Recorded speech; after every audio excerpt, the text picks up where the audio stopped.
Силер өлкөбүздүн мыкты уулдарысыңар. Чакырыкка жооп берүүгө даярсыңарбы? Барасыңарбы? Кызматтын орду маанилүү эмес. Силердин Теңирдин буйруун угууга даяр экениңер маанилүү. Ышаянын 6-бөлүмдө жазылгандай. Өзүңөрдүн бүт жөндөмдүүңөрдү курмандыкка алып келип, Теңир, мени жибер деп айтканга даярсыңарбы?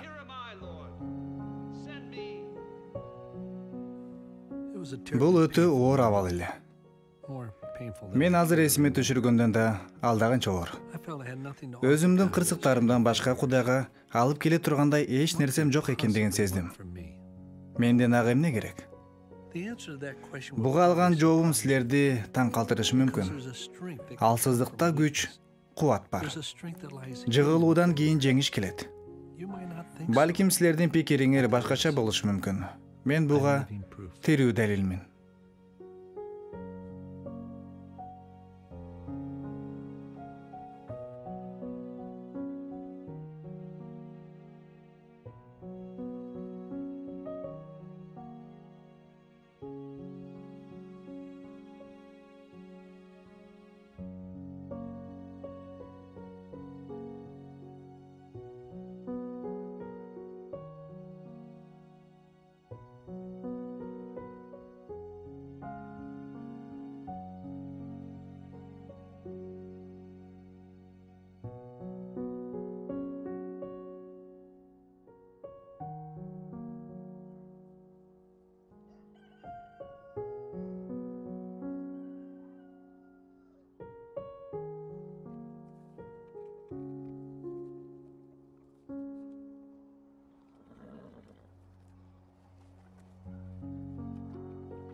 Union City, Michigan, 1950-жыл.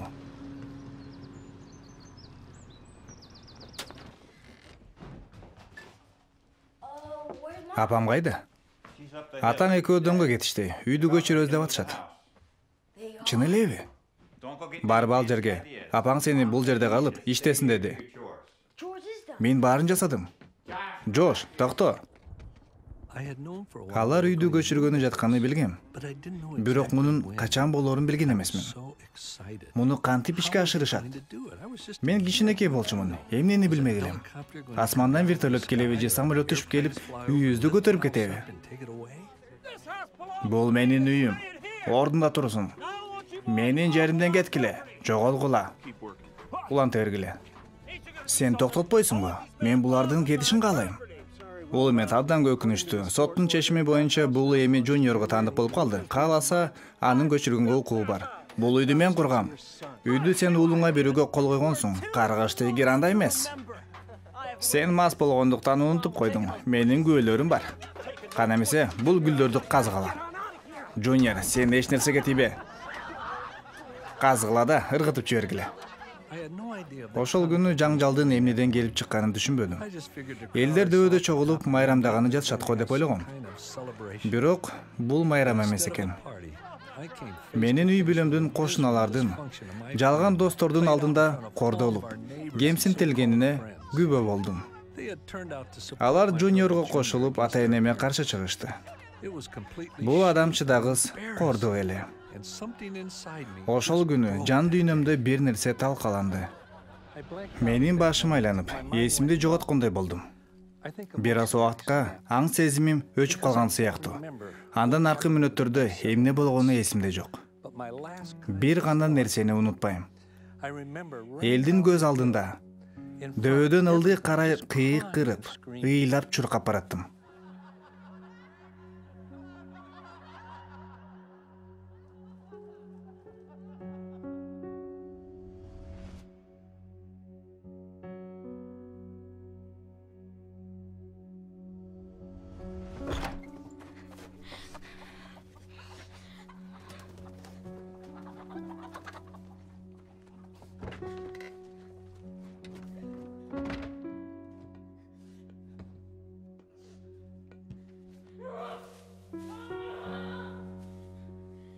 Бул жалган. Эгер сүйсөң, мындай ишке жол бербейт элең. Өзүңөрдү баары таштап кеткендей абалды сездиңер беле? Кудай, сени жек көрөм, жек көрөм. Өлдүңбү же тирүүсүңбү, буга эч кимдин иши жок. Ата, мен сени дагы жек көрөм. Силов сакталуучу ороодо жашынган 11 жаштагы баланын абалы ушундай болчу. Кайрылып жардам сурай турган эч кимим жоктой сезилди. Мен ачууландым. Кудайга ачууланып, анын бар экендигинен шектендим. Аны каргадым. Оюма келген жаман сөздөрдүн баарын айттым.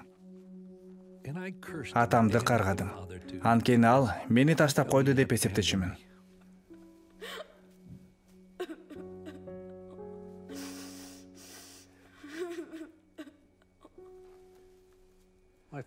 Атам аракеч эле.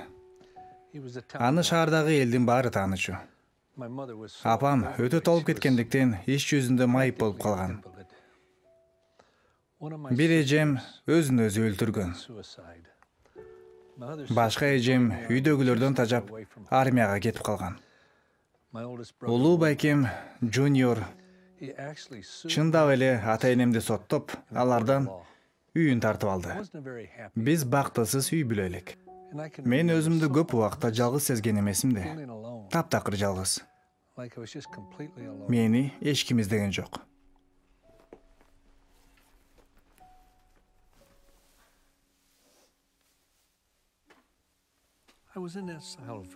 Ороодо 3 сааттан ашык убакыт отурдум. Мени эч ким издеген жок. Акыры абдан курсагым ачты. Суусадым. Ал жерден чыгып үйгө жөнөдүм. Ошол күнү мен Кудайдын алдында жүрөгүмдүн эшигин жаап алдым. Балким жанымды абдан сыздаткан иш Кудайдан биротолуу баш тартууну чечкендигим болсо керек.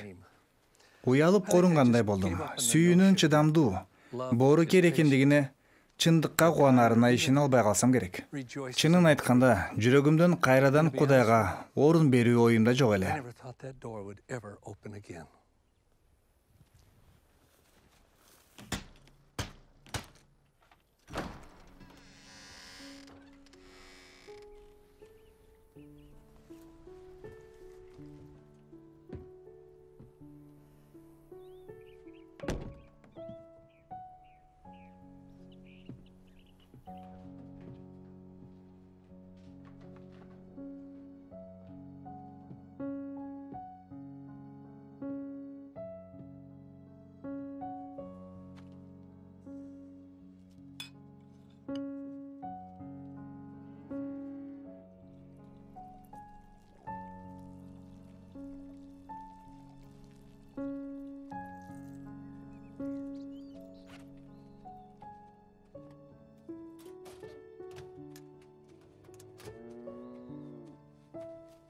Жош, бул жерде эмне кылып жүрөсүң?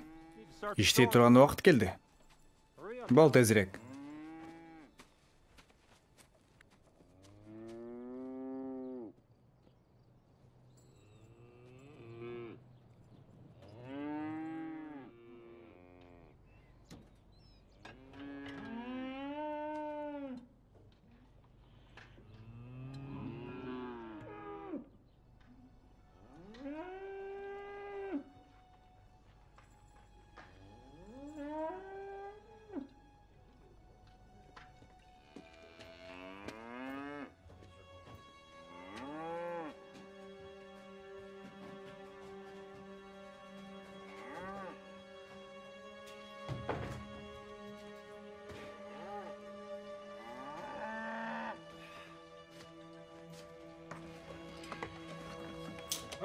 Кана уйлар, кеттик. Баскыла тез.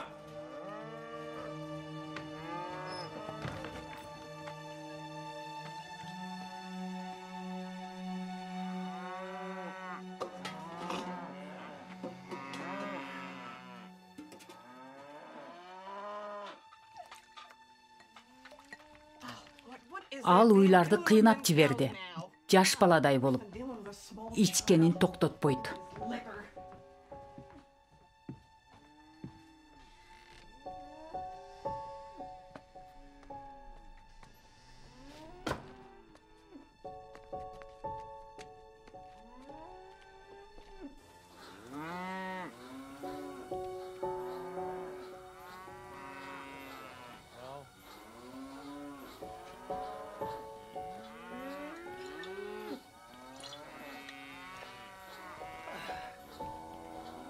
Кайсы шайтан айдап келди? Менин өзүмдүн иштерим абдан көп. Бияка келип сенин жумушуңду дагы аткарышым керекпи? Деги бул жерде эмне болуп жатат? О, Кудай сакта. Уилмет Макдауэлл, сен уйларды саап жатасыңбы же өлтүрөйүн дедиңби? Менин ишим толуп жатат. Бул жерде дагы барын жасайынбы? Сен семиргенден башка эч нерсени кылбайсың. Шорду каарыган аракетчи. Бул уй салган, мына бул уй. Сен жада калса уйду тейлей албайсың.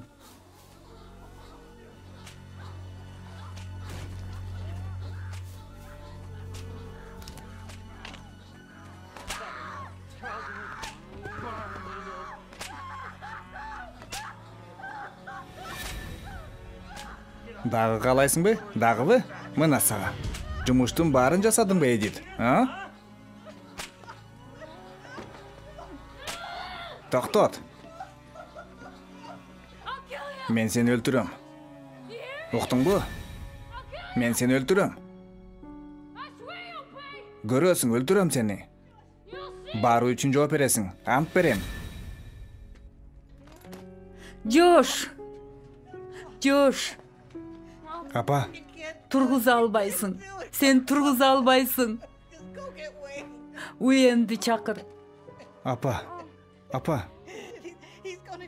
Уэнди чакыр. Ал оңолот. Уулум.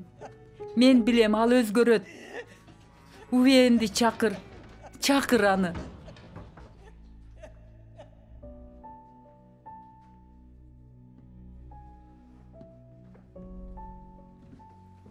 Көз жашың менен эч кимге жардам бере албайсың, Джош.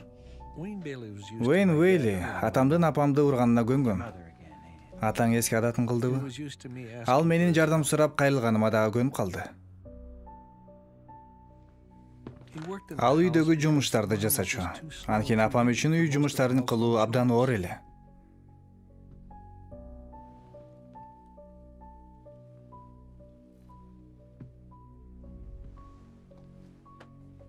Менин оюмча Уэйн ишти ойдогудай аткарчу.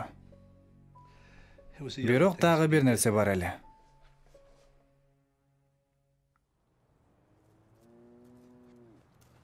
Атамды жазалаш үчүн мага эч кимдин жардамынын кереги жок болчу.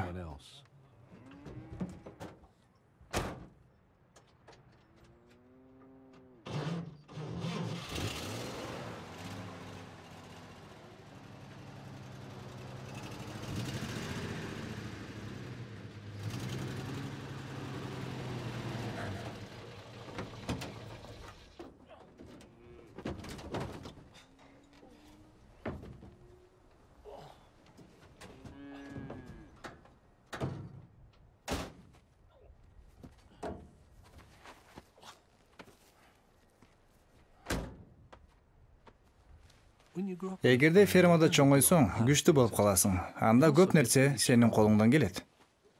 Эгерде үйгө досторум келе турган болсо, мен ишти өз колума алчумун. Атам үчүн уй алууну каалабайт элем. Ар дайым мас болчу. Апама кылган мамилеси үчүн ушундайча өчүмдү алар элем. Жош, эмне кылып жатасың? Отур бул жерде.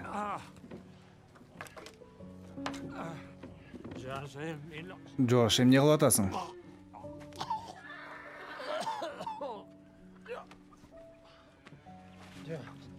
Жош. Жош, мен сенин атаңмын, Жош. Ата? Сен ата эмессиң. Үйүн чыгарбай отур, түшүндүңбү мени?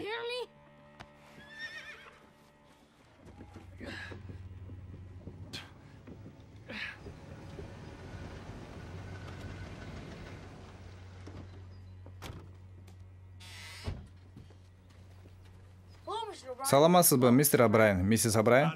Салам, Жош. Атаң кайда? Ал шаарга иштери менен кеткен. Бирок апам үйдө, силерди күтүп жатат. Рахмат, Жош. Өтүңүздөр. Тооктун этин мештен алып чыгайын. Олтуруңуздар. Мен атамды сарайда таң атканча калтырчумун. Мындай ишти канча нече ирет жасаганым эсимде жок.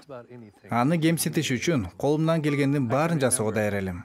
Ал шарап куюлган бөтөлкөнү катып жатканын көрүп, анан аны алып салганым эсимде. Барып анын бөтөлкөсүн булгадым. Бир ирет адамды ваннада чөктүрүүгө аракеттенип жатканымда, мени полиция келип токтотту.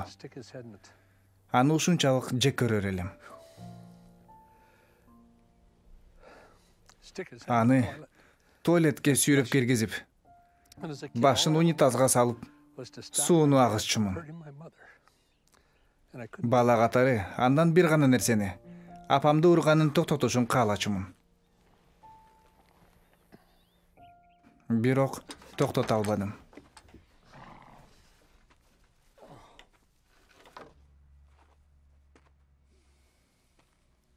Ал менден өч алчу эмес. Колунан келмек. Бирок мен алиге бала элем. Ал ас убакка соо болгонунда апама үй бүлөсүнө жасап жаткан мамилесин түшүнчү деп ойлойм. Балким кылган иштери үчүн уялгандыр. Так биле албайм. Бирок жашообуз улана берди.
Рулеттерди алып келесиңби?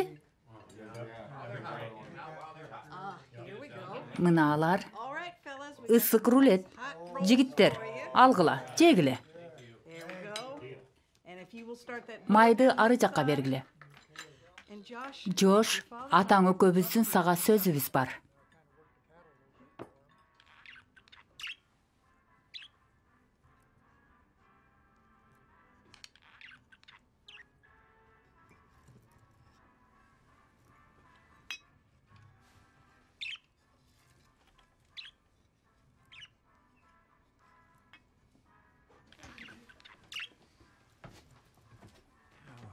Кандайсыңар, кымбаттууларым? Кана, эң сонун. Мен силерге бир нерсе алып келдим.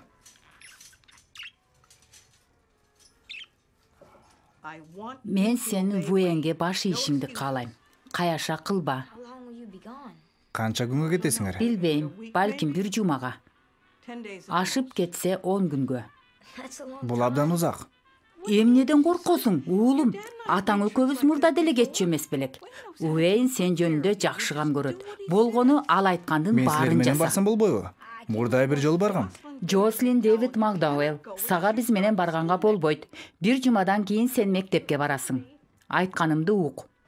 Мен келгенде өзүңдү кандай алып жүргөнүң тууралуу Уэйнден сурайм. Анын тилин албаган болсоң, сенин жазаңды колуңа берем. Сен мени түшүндүңбү? Ооба, апа.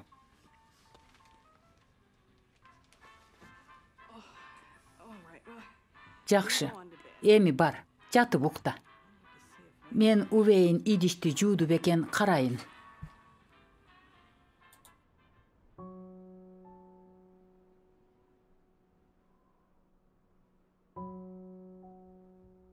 How long will you be gone? A week, maybe? 10 days at the most. That's a long time.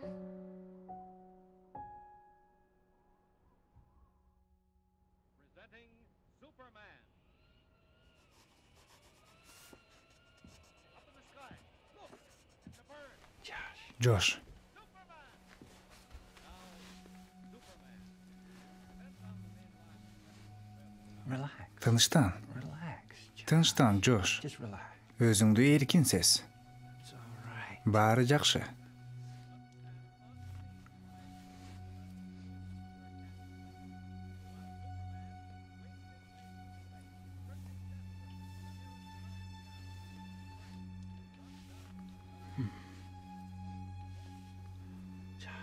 Джош, мени менен бол.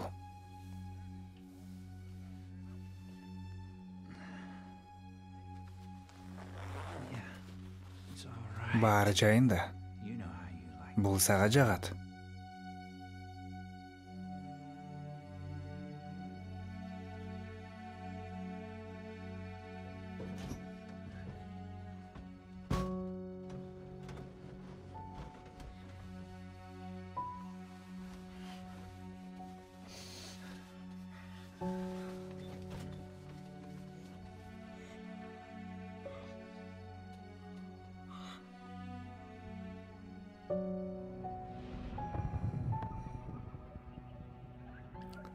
Апама 2 жолу айтууга аракет кылдым, бирок ал ишенген жок.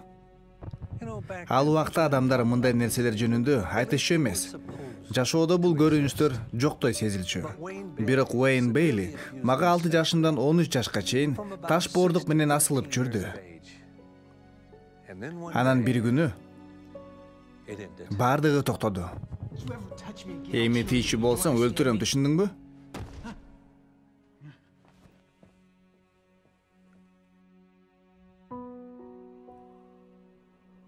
Мындан кийин ал дагы 2-3 жыл биздин үйдө жүрдү да, анан кетип калды. Менин айтканымды аткараарымды ал билчү.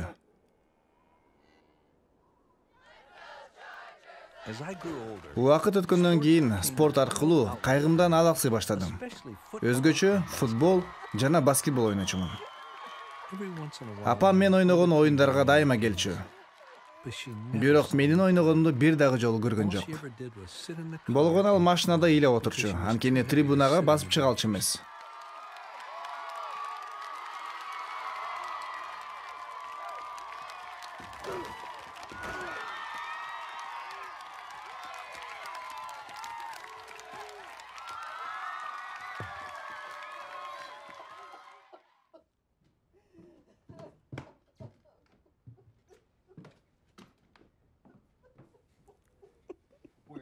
Ал кайда? Кайда жүрөт? Жок, Жош, кереги жок. Тынч кой аны. Өлөрүмдө бир гана нерсени каалайм. Өлөрүмдү? Эмнени айтып жатасың? Сенин окууңду бүтүргөнүңдү көргүм келет. 2 айдан кийин бүтүрөм, билесиз да, апа. Ооба, билем уулум. Жош, мага 3 нерсени убада кыл. Эч качан аракеч болбойм деп убада бер. Каргыз сөз сүйлөбөйм деп убада бер. Мен сыймыктана турган уул болууга убада бер. Албетте, апа. Жок, убада бер. Убада Убада бер. берем. Эми салыңыз, макулбу?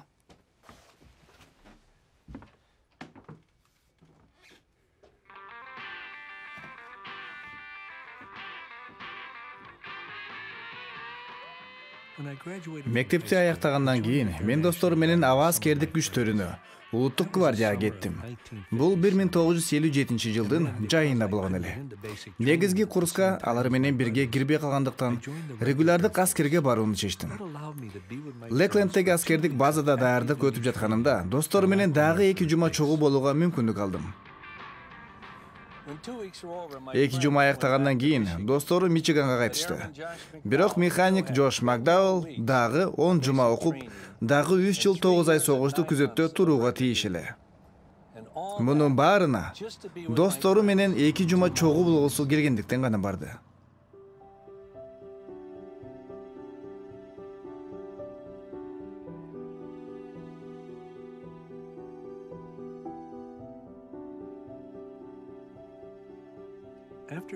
Окууну аяктагандан кийин мени аба аскердик күчтөрүнүн Делавар штатындагы Довер базасына жиберишти.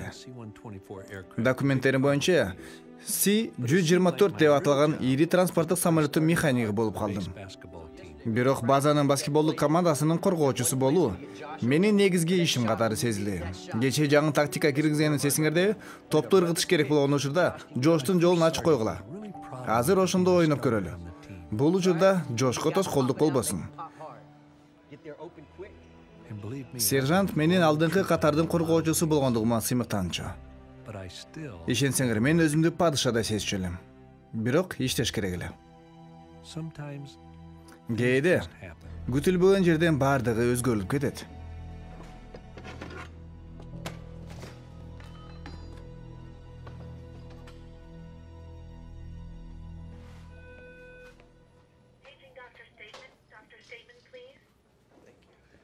Бүгүн сорпо. Рахмат. Абалыңыз кандай? Жакшы. Айыгып кетиңиз.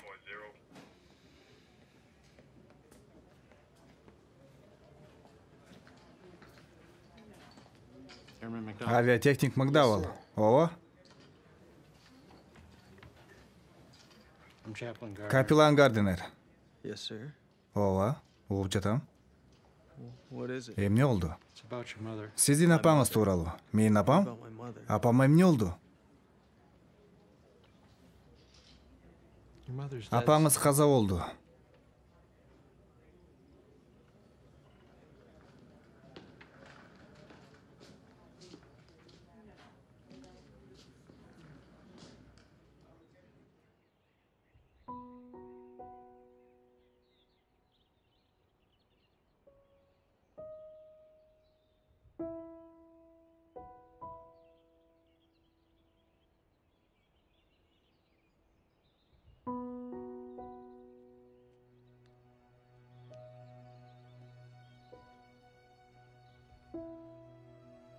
I just want to see you. Сенин graduate окууңду from high бүтүргөнүңдү көргүм келет. school.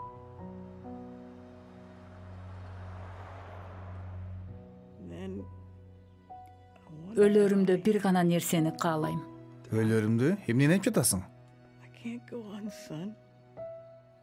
Мен сыймыктана турган уул болууга убада бер.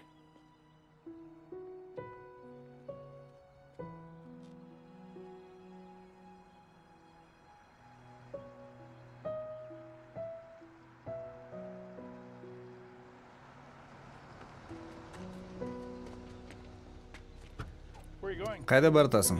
Union City'ге. Кел отур.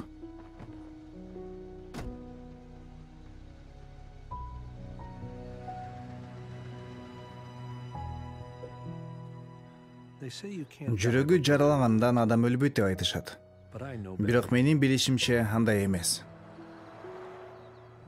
Атамдын көрсөткөн кордугунан апамдын жүрөгү жараланды.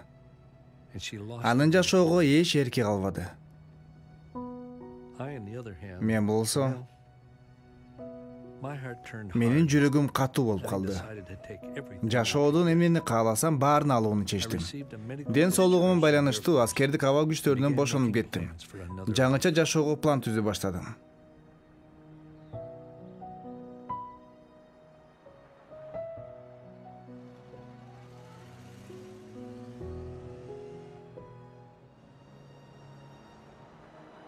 Отуз жыл алдыга өз жашоомду пландаштырдым да Келла Community колледжге окууга кирдим. Мичигандын губернатору, атүгүлү сенатору болсом деп кыялдандым.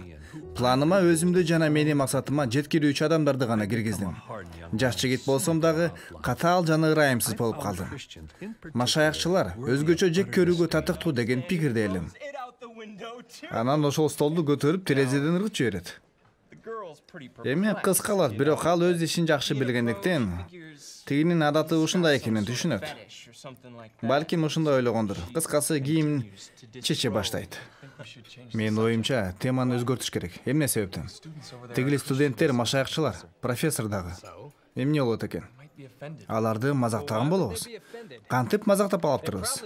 Сыягалар тамашаны түшүнүшпөйт окшойт. Машаякчылардын эки мээси бар. Бири мээси жоголуп кетип, экинчиси аны издеп жүрөт. Анекдотты айтып бүтөйүнбү? Менин айта турганым анда да кызык. Мас эркек сенделе басып, токойдо келатат. Дарыяда адамдарды чөмөлдүрүп жаткан ыйык кызматчыны көрүп ага карай басып келет. Ыйык кызматчы арактын жыты синген масты карап: Сен ыйсага жолукканга даярсыңбы дейт. Мас болсо, оңой эле деп жооп берет. Ыйык кызматчы масты желкеден кармап сууга салып, кайра чыгарат да, ыйсага жолуктуңбу дейт. Мас сууну түкүрүп айтат. Жок. Ыйык кызматчы таң калат. Кайрадан масты сууга салат. Сууда узагыраак кармап туруп чыгарат. Кудайдын сүйүүсүнүн ысымы менен бир тууганым, ыйсаны таптыңбы эми? Деп сурайт. Мас көздөрүн сүртүп, оор дем алып, жок, сэр, аны эч көрбөдүм. Анын ушул жерде чөккөнү анык беле? Деп сурайт. Сонун тамаша экен. Балким силер мындан жакшысын билесиңер. Же силер чын эле Жунус менен Кит жөнүндөгү окуяны кызыктуу деп эсептейсиңер. Бул сандыраак сөз. Нух жана анын океанда сүзүүчү лайнеричи. Кош келиңиз биздин столго, мистер Макдауэлл. Туурабы? Туура. Силер менен сүйлөшүүгө кубанычтамын. Машаякчылар, силердин кандай өзгөчөлүгүңөр бар? Кандайча? Мисалы, силерди бардыгы билишет. Сизди жана профессорду эсепке алганда, силердин саныңар онго жетпейт. Мен силерди байкап жүрөм. Чын элеби? Ооба. Бир нерсени түшүнө албайм. Эмне үчүн өзүңөрдү өзгөчөбүз деп эсептейсиңер? Өзгөчө? Ооба, чынын айтканда араңардан кээ бирлөрү сулуу десе болот. Төгүлөтө сулуу. Анан көп убакта силер бактылуусуңар. Балким силердин башыңарды айлантып коюшкандыр. Биз жаңы өмүргө ээбиз. Жаңы өмүргө болгондо жаңы түргө өттүңөрбү? Ыйса Машаяк аркылуу. Узун калыптарды айтпагылашмага. Калп дейсиңби? Ыйык китеп, жыйын, мунун баары арзыбаган нерселер. Баарына дагы мен динге чыдай албайм. Мен дин жөнүндө айткан жокмун. Ыйса Машаякты айтып жатам. Ыйса Машаяк. Айырмасы Ыйса эмне? Машаяк бизге жаңы өмүр Чын берди. элеби? Ал чын эле бар болгон күндө дагы 2000 жыл мурда жашап өткөн адам кантип бүгүнкү күнгө таасирин тийгизе алат? Муну сен өзүң изилдешиң керек. Эмнеге изилдемегилим? Ыйык китепти окуп ушул жомокторго ишенип калайынбы? Койсоңчу жаш селки. Мындан жагымдуу нерселер бар. Чындыгында Ыйсанын тирилгенин жокко чыгарсаң, туура айтып жатканыңды далилдейт элем. Эмне? Ыйсанын тирилгени, Машаяктын өлгөндөрдөн тирилип денеде келгенин. Мындай болгон эмес деп далилдесең, сен машаякчылыкты жокко чыгармаксың. Өзүң айткандай мунун баары жомок экендигин далилдеп бер. Эмнеси бар экен? Абдан кызыктуу. Мен чындап айтып жатам. Ошондойго, мен дагы. Изилдөө кайда алып келерин көрөлү.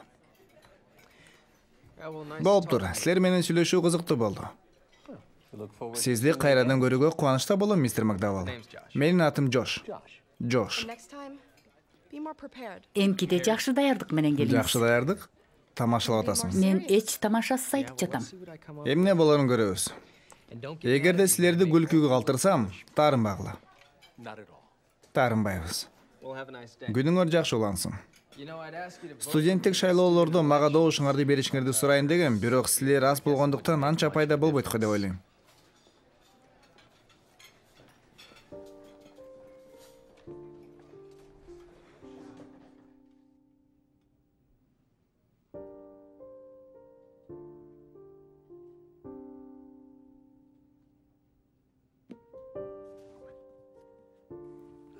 Мен бул студенттер менен профессордун машаякчылык тууралуу жаңылышып жаткандыктарын далилдегим келди. Силер түшүнгөндөй мен аларды шылдыңга калтырууну кааладым.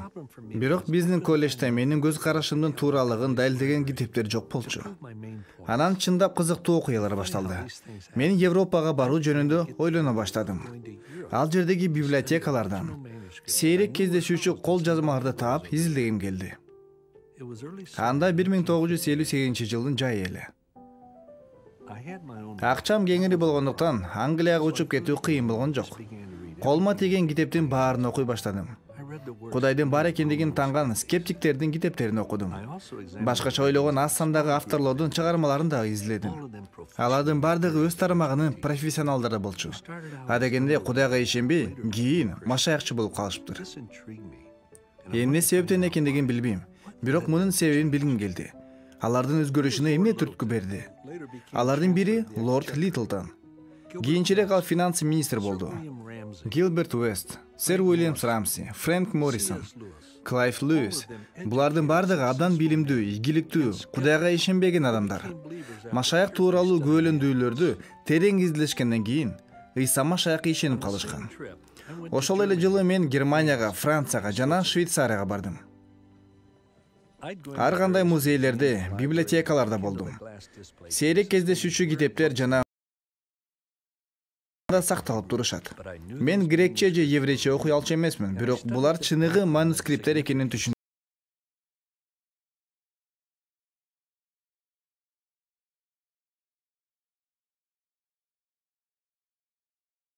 Лондондун түндүк чыгышындагы библиотекага бардым. Бул чакан библиотека жөнүндө мурда мага кимдир бирөө айткан эле. Ал жерде мен издеп жүргөн бир нече китеп жана манускриптер бар экен. Ошол күнү мен абдан чарчаган элем. Кечки саат 6-га жакындап калган. Мен отургучта чалкалай отуруп, колумду төбөмө алдым.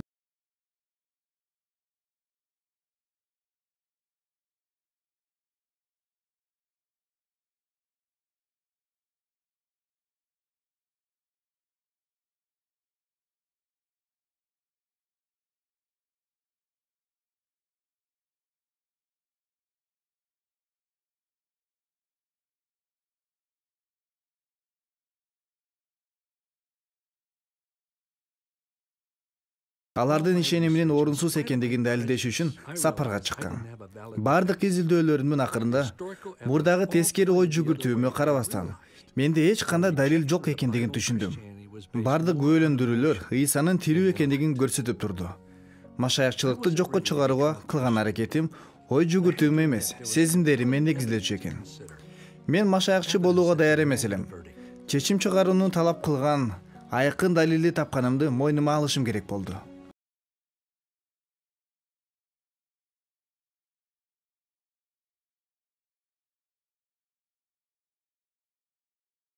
Мичиганда колледждеги окуумду уланттым. Фекторвилл шаарчысындагы чакан библиялык жыйынга барып жүрдүм. Пастордун аты Фэй Логан эле. Менин изденүүлөрүм тууралуу ал билчү. Бир күнү ал атайын мен үчүн даярдагандай насаат сөз айтты. Түшүндүрүүгө уруксат бериңиздер. Кудай аркылуу куткарылуу интеллектуал